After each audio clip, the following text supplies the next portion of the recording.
Good evening, 7th grade students. We are continuing our, there we go. Continuing our read of Refugee by Gratz, and we are on page 49. We are headed back to Aleppo, Syria, and Mahmoud. And if you remember, he just had a large hole blown, more than a large hole, a wall of his apartment blown out by a bomb. And he's standing there trying to kind of regain his wits or senses. And we'll begin on page 49. Through the huge hole that used to be the wall of his apartment, Mahmoud saw gray white clouds from missile strikes blooming all around. He shook his head, trying to clear the ringing, and spied his little brother. Walid was sitting right where he had been before the attack, on the floor in front of the TV. Only the TV wasn't there anymore. It had fallen 5 stories to the ground below, along with the outside wall, and Walid was centimeters from joining them both. "Walid, don't move," Mahmoud cried. He hurried across the room, his ankles turning painfully on broken bits of wall. Walid sat still as a statue, and he looked like one too. He was covered with a fine gray powder from head to foot, like he'd taken a bath in dry concrete mix. Mahmoud finally reached him, snatching him up and away from the cliff's edge that used to be their wall. Walid, are you okay?" Mahmoud asked, turning him around. Walid's eyes were alive but empty. "Walid, talk to me. Are you all right?" Walid finally looked up at him. "You're bleeding," was all he said. "Mahmoud, Walid," their mother cried. She staggered to the door of her bedroom, Hannah crying in her arms. "Oh, thank God you're alive," their mom said. She dropped to her knees and pulled them both into a hug. Mahmoud's heart was racing, his ears still buzzed and his shoulder burned, but they were alive. They were all alive. He felt tears come to his eyes and wiped them away. The floor beneath their feet groaned and shifted. "We have to get out of here," Mahmoud's mother said, putting Hannah in Mahmoud's arms. Go. Take your brother and your sister. I'll be right behind you. I just have to grab a few things." "Mom, no." "Go," she told Mahmoud, pushing them all toward the door. Mahmoud clutched Hannah with one arm and took his brother's hand. He dragged Walid with him toward the front door, but Walid pulled back. "What about my action figures?" Walid asked. He looked over his shoulder like he wanted to go back for them. "We'll buy new ones," Mahmoud told him. "We have to get out of here." Across the hall, the Saraf family filled the corridor, mother, father, and twin daughters, both younger than Walid. "What's happened, Mr. Saraf?" asked Mahmoud, and then he saw the missing wall and his eyes went wide. "The building's been hit," Mahmoud said. "We have to get out." Mr. and Ms. Saraf hurried back into the apartment, and Mahmoud carried Hannah down the stairs, pulling Walid behind them. Halfway to the ground, the building shifted again, and the concrete stairs broke away from the wall, leaving a 5-centimeter crack. Mahmoud grabbed the railing to steady himself and waited a long, breathless moment to see if the stairs were going to collapse. When they didn't, he ran the rest of the way down and burst out into the street, Hannah still in his arms and his brother right behind them.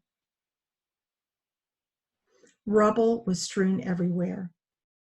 Missiles and bombs thudded nearby, close enough to shake loose parts of walls. A building shuddered and collapsed, smoke and debris avalanching out into the street. Mahmoud jumped when it fell, but Walid stood still, like this kind of thing happened every day. With a jolt of surprise, Mahmoud realized this kind of thing did happen every day, just not to them until now. Everywhere around them, people fled into the streets covered in gray dust and blood. No sirens rang, no ambulances came to help the wounded, no police cars or emergency crews hurried to the scene. There weren't any left.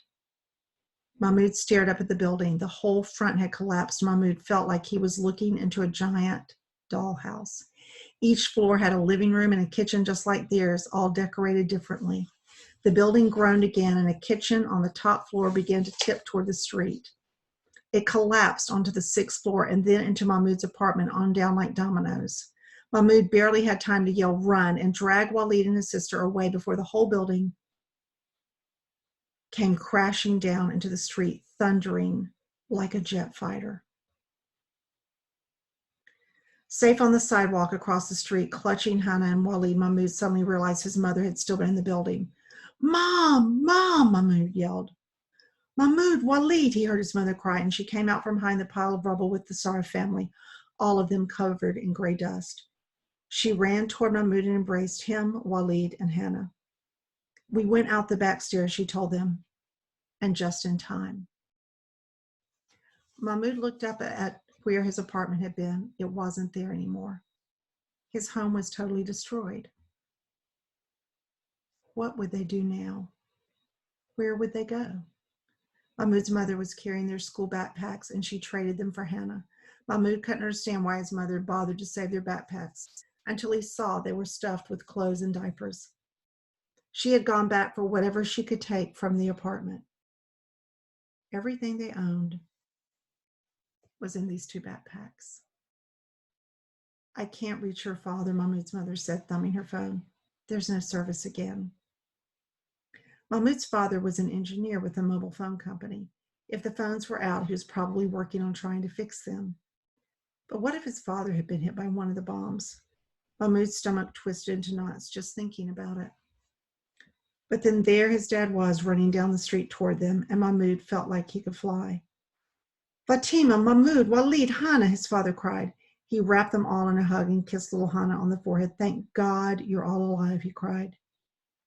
"Dad, our house is gone," Mahmoud told him. "What do we do?" "What we should have done a long time ago. We're leaving Aleppo. Now, I parked the car nearby. We can be in Turkey by tomorrow. We can sell the car there and make our way north to Germany." Everyone stopped while Mahmoud's father walked ahead. "Germany?" Mahmoud's mother said. Mahmoud felt as stunned as his mother sounded. Germany? He remembered the map of the world that hung in his classroom. Germany was somewhere up north in the heart of Europe. He couldn't imagine traveling that far. "Just for a little while," Mahmoud's father said. "I saw on the TV they're accepting refugees. We can stay there until all this is over, until we can come back home." "It's cold in Germany," Mahmoud said. "Do you want to build a snowman?" his father sang. They had seen Frozen in a movie theater back when they could get to the now government-controlled side of the city that had theaters. Youssef, Mahmoud's mom warned. Mahmoud's dad looked sheepish. "It doesn't have to be a snowman." "This is serious," Mom said. "I know we've been talking about leaving, but now, like this, we were going to pack, plan, buy tickets, book hotel rooms. All we have now are 2 backpacks and our phones. Germany is a long way away. How will we get there?" By car first," Mahmoud's father shrugged. "Then by boat, by train, by bus, on foot. I don't know. What choice do we have? Our home is destroyed." "Were you able to get the cash we put away?" Mahmoud's mother nodded, but she was clearly still worried. "So we have money. We will buy tickets as we go. More importantly, we have our lives. But if we stay in Aleppo a day longer, we may not even have that." Mahmoud's father looked from his wife to Hannah to Mahmoud to Walid. "We've spent too much time talking about it and not doing anything. It's not safe here. It hasn't been for months, years. We should have gone long ago, ready or not. If we want to live, we have to leave Syria." We will begin tomorrow on page 56, and we will leave Mahmoud behind, and we will be with Joseph in Hitler's Nazi Germany. Thank you so much for listening, and I look forward to sharing the book with you tomorrow. Take care of yourselves.